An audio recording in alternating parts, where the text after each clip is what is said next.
રાજકોટ જિલ્લાના ધોરાજીના સાઇડિક પ્લોટમાં આવેલ કચરાના ઢગલામાં આગ લાગવાની ઘટના સામે આવી છે. ધોરાજીના બ્લુ સ્ટાર સિનેમાની સામે આવેલ સાઇડિક પ્લોટમાં કચરાના ઢગલામાં આગ લાગી હતી. ત્યારે ધોરાજી નગરપાલિકા ફાયર બ્રિગેડની ટીમ ઘટના સ્થળે દોડી અને આગ પર કાબુ લીધો હતો. સદનસીબે આ ઘટનામાં કોઈ જાનહાનિ થઈ નથી. સ્થાનિક લોકોના જણાવ્યા અનુસાર કોઈ અજાણ્યા વ્યક્તિએ કચરો સળગાવતા આગ લાગી હતી.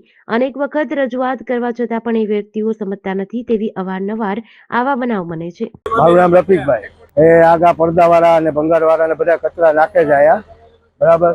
દ્વિપદી એના ત્રાસ વધતા જાય છે ને ફરિયાદ એટલી કરતા કાઢવતા કોઈ જવાબ દેતા નથી, બરાબર. ને અમને દ્વિપદી ત્રાસ વધતું જ જાય છે આ ભાઈ. એટલે જેમ બને એમ આ જરીક ફરિયાદ સાંભળી લ્યો ને અહીંયા જેમ બને એમ જરીક સાફ કરાવી નાખો. અહીંયા કોઈ કચરો ના નાખે. આગ લાગવાનું કારણ એમ કે બધા કોઈ અજાણ્યા શખ્સે દિવાસરી મારેલ ને હળગાવે. મારી માંગણી એમ છે કે કચરો કોઈ નાખે નહીં. જીડીસી ન્યૂઝ સાથે વિપુલ ધામેચા, ધોરાજી.